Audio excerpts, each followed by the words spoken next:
ଜାନୁଆରୀ 17 ତାରିଖରେ शुभ उद्घाटन हेब पुरी श्रीमंदिर परिक्रमा प्रकल्प। पुरी जिला प्रशासन और श्रीमंदिर प्रशासन पक्षरु आरंभ होईछि निमंत्रण कार्यक्रम।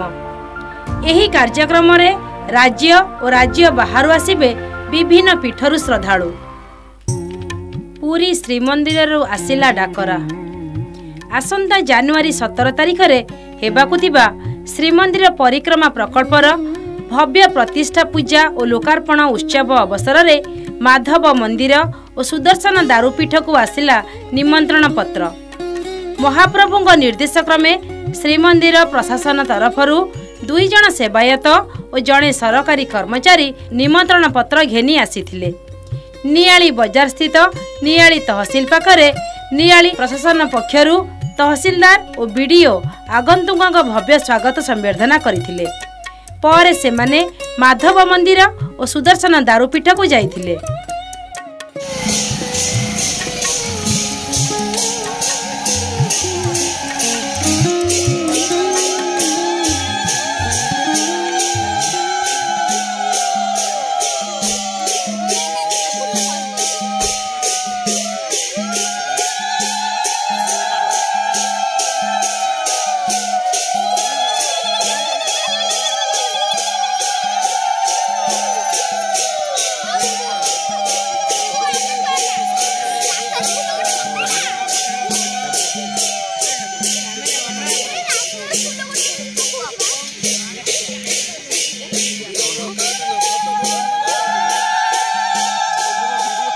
उभय पीठर सेवायत मानक सह आदित्य पाणी नियाली बीडीओ तहसीलदार और ग्रामवासी माने सेमानंकर भव्य स्वागत करथिले।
निमंत्रण पत्र नहीं आसीथिबा सेवायत माने सुदर्शन पीठर सेवायत को निमंत्रण पत्र प्रदान करथिले।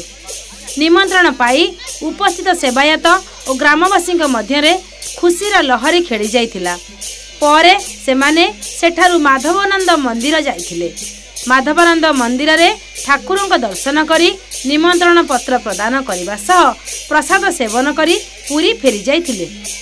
जगन्नाथ महाप्रभु आज्ञा बर्तमान आम आसलु ठाकुर को निमंत्रण दवाई आसंता 17 तारिख में इनाग्रेशन हो समस्त पहुँचे भाई सुरुखुरे महाप्रभु कार्य महत्व कार्य ये तार ये आसलु निमंत्रण दवाक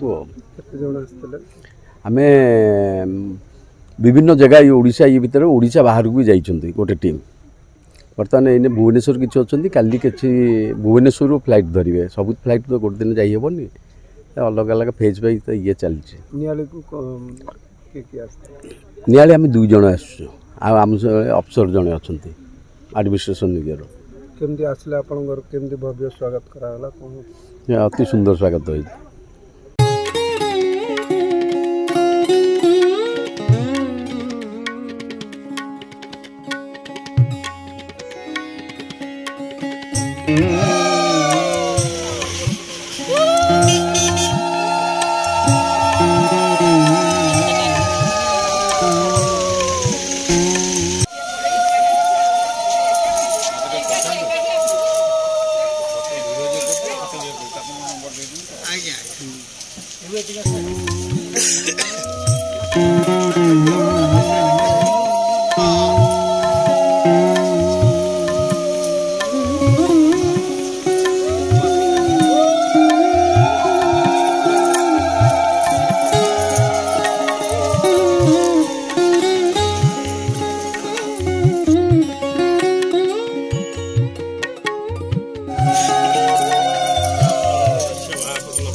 राज्य सरकार श्रीमंदिर परिक्रमा प्रकल्प एक जुगान्तकारी ऐतिहासिक पदक्षेप समग्र देश रे उच्च प्रशंसित होइथिबा गोटे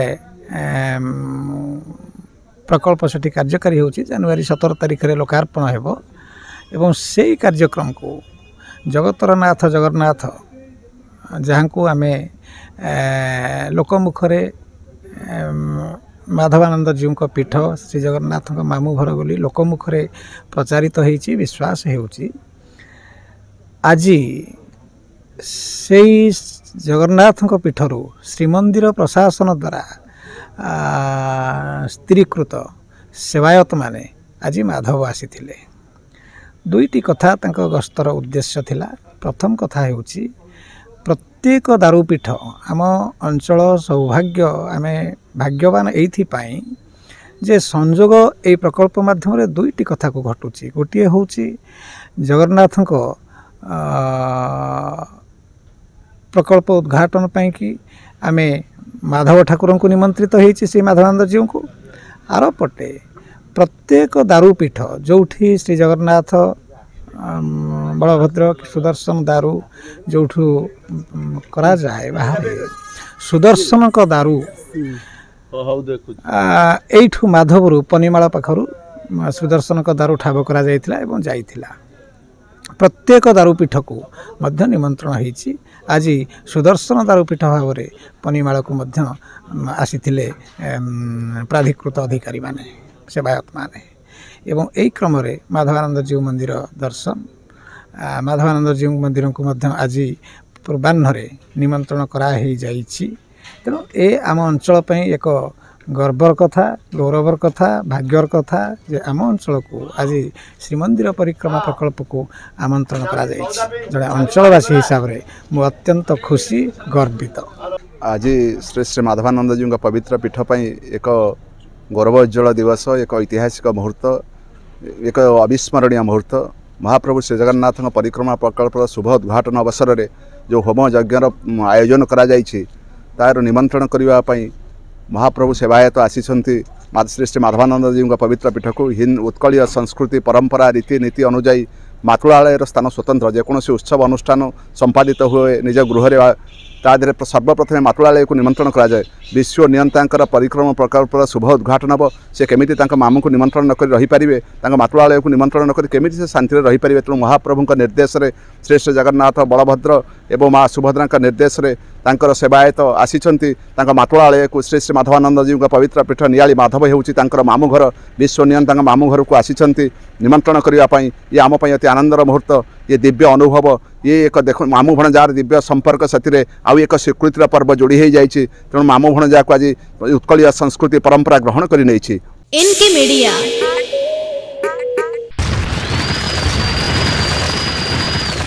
N K media like share and subscribe.